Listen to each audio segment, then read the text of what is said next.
After the Washington Wizards beat the Indiana Pacers yesterday to secure the final playoff spot for the 2021 Eastern Conference first round, we ended up with four very intriguing and very good playoff matchups in the first round of the Eastern Conference playoffs. The first of those matchups is those Washington Wizards going against the Philadelphia 76ers, the 1 versus 8 matchup. It seems like this is a really unconventional matchup when you look at the top players for both teams. When you look at Russell Westbrook and Bradley Beal compared to Ben Simmons and Joel Embiid, neither team, and especially when you look at the rankings in the three-point line for the entire team, neither team really is incredible at the three. The 76ers are 10th in percentage, and the Washington Wizards are 22nd in the league in percentage. And actually, when you compare them to the entire NBA playoffs, they have the worst three-point percentage out of any playoff team. So for the Wizards, I think that's kind of going to be the crux that ends up taking them out of being able to win this series. Philly is just not going to give up enough points as well to names like Ish Smith, Davis Bertans, Chandler Hutchinson, or any of the centers that are going to be playing majority minutes for this Wizard squad. Whether it's Len, whether it's Gafford, whether it's Lopez. Especially when you compare the fact that they're not going against, just some random center. They're going against possibly the best center in the NBA in Joel Embiid. So I think the Sixers will win this series 4-1. Next up, we have, in my opinion, the most intriguing matchup, at least on the Eastern Conference side of the playoffs, but this might be the most intriguing matchup out of any first-round series, East or West. You have Julius Randle leading this New York Knicks squad, who had the best defense in the entire NBA this entire regular season. Then you have this Atlanta Hawks squad where it looks like no matter where you look on the floor, whoever has the ball has an incredible chance at being able to put points on the board. Whether you look at, Trae Young and John Collins are obviously the two guys that are going to be factors for this Atlanta Hawks squad, but then you look around the rest of the team. I mean, you got Bogdanovic, you got Danilo Gallinari, you got Clint Capella, who's still a really good center in today's NBA, Onyeka Okongwu, who's played above expectations, I would say, for this year. There's just a lot of guys on this team who can do a lot, and then they added to that when they got Lou Williams at the trade deadline. So with that being said, I don't know if Atlanta is really going to have a shot at just being a really good jump shooting team to beat this Knicks squad, because no matter how you look at it and no matter what team you look at against this Knicks squad over the regular season, teams just really struggled to put points on the board against the Knicks this year. A lot of that had to do with the fact that many of these guys are really good defensively, and a lot of it had to also do with the fact that Tom Thibodeau is one of the best defensive coaches possibly in NBA history. So, I think this is probably going to be one of the best series, at least in terms of a competitiveness level. I don't know if the lack of experience in playoff moments is really going to hurt either of these sides, because of the fact that they've got two head coaches in Nick McMillan and Tom Thibodeau who have been there plenty of times. They've coached through a lot of playoff series, so I don't think that'll be an issue. I think the issue for Atlanta will be being able to put up enough points against the Knicks, especially when you look at the Knicks are not a bad offensive team either. I believe they're a top 10 offense as well. So with that being said, I have the Knicks winning the series 4-3/2.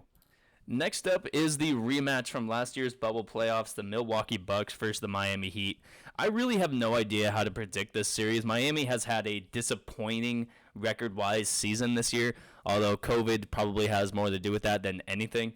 And Milwaukee has really got no press at all in terms of how well they've been playing and how much they've been covered in the media this year. And the thing that I think makes this series more interesting than any other series, or at least could make it more interesting, is both these teams really do know how they want to go against each other. I think Milwaukee is going to kind of do the same thing where they just put the ball in Giannis's hands. He's going to be the main playmaker. He's going to be the main scorer. He's going to be the main rebounder. He's going to be the main defender. He's going to be the main everything for this Milwaukee Bucks squad. While the Miami Heat, they're going to attack you as a whole entire team throughout most of the game. And by the time it gets to Jimmy Butler time in the last 4 minutes of the game, he's really going to be the guy to take over and do the majority of the work offensively and defensively as well.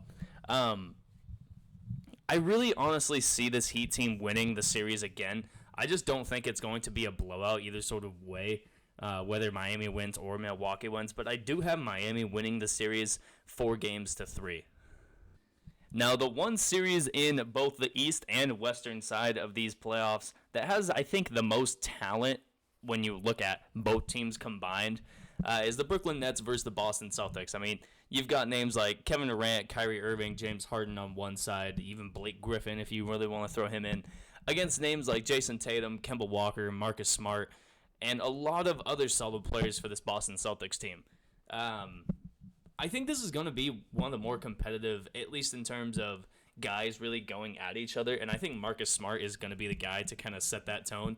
I would set the over-under in terms of how many technical and flagrant fouls that Marcus Smart is going to get in this series at about 5.5, just because of the fact that he's going to be guarding James Harden, Kyrie Irving, or Kevin Durant literally the entire time.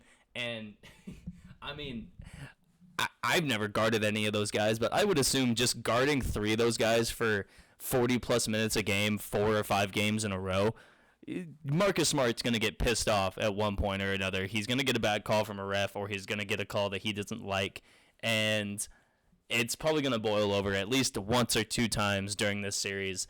I don't know if anybody's going to get ejected. I wouldn't necessarily go that far in terms of a prediction, but I do think Marcus Smart is going to be that guy to kind of set the tone for this Boston Celtics squad. Well, guys like Kemba Walker and Jason Tatum tried to at least be half of or match what Kyrie Irving and Kevin Durant do on the other side. I think Kevin Durant and Jason Tatum are kind of going to be the 2 guys that are looked at for both squads. Both of them are probably going to be averaging about 30-plus points a game just because of the fact that they're the 2 best offensive options that either side has.